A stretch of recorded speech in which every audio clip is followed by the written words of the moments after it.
Yo, what's up guys? Welcome back again sa ating munting YouTube channel. This is Jason Albasan.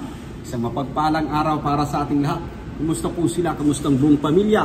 Naway nasa mabuti silang kalagayan guys sa mga oras nito. Usap-usapan guys yung mga naging ganap no, yan, sa 18th birthday celebration ng nag-iisang Bibi Fiancé. No, ay sa kwento ng ating mga kapwa reactors.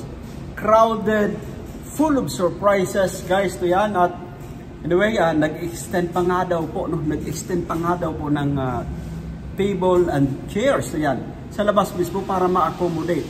Para merong maupuan yung mga ibang bisita na guys na naubusan ng upuan dun sa loob mismo ng venue guys so yan.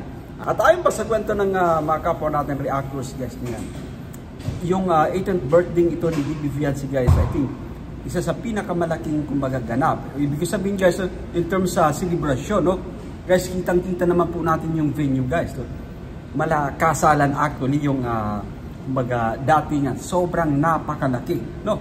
At talagang pinaghandaan guys, no? Pinaghandaan, presented yung mga buting sponsors, big time sponsors just like Ma'am Imelda Ganir guys. Solid supporter ito ng Tambalang EDC. Ngayon at guys, eto pa, no? Usap-usapan din, no? Nagiging, madalas na nagiging katanungan ng mga kapwa natin na taga-subaybay, no? Yan, dito sa Mikris, no? Kumanta nga ba si Bibi Krista, no? Naitanong ito sa live ni Kuya July, no? At bagamat hindi sinagot ni Kuya July ng diretso na oo or hindi, nakita natin sa kanyang mata, no? I think may presentation, guys, si Bibi Krista, no? Yan. At alam naman natin guys, alam naman natin yan na si Bibi Krista po ay may talent din sa pag-awit. At nandyan, no, buo din yung loob ni Bibi Krista. At may kumbaga mangyari nga na kumanta siya guys, so yan. At may kumbaga natuloy nga, o ibig sabihin nakakanta si Bibi Krista, no yan, dito sa selebrasyong ito. At isa yan sa kumbaga hinahanap-hanap din ng mga manonood, no. Kumbaga dagdag entertainment syempre, no? So sobrang napaka-exciting nga guys no, ng ating paghihintay patungkol sa mga naging ganap dito sa 18th birthday celebration no ng nag-iisang Bibi Fiancé, no?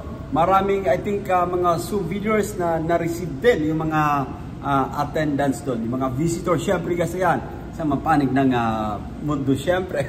No, yung iba kasi po guys ay mula po ibang bansa no, dumayo doon, nagpunta doon no para ma-witness itong malaking granding debut ng nag-iisang Bibi Fiancé.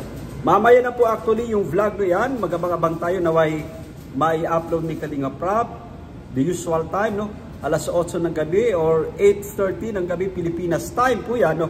Sobrang matindi dito at kita-kits tayo dun guys no yan. Alam po natin no, sa ngayon pa lang ramdam ko na kung gaano kayo kasaya no yan. At mamaya sama-sama tayong manood ng premiere. And that's it for today guys. Yan, naway nagustuhan nyo yung munting vlog nito. Ako po si Jason Albasan. Bye for now and God bless us all.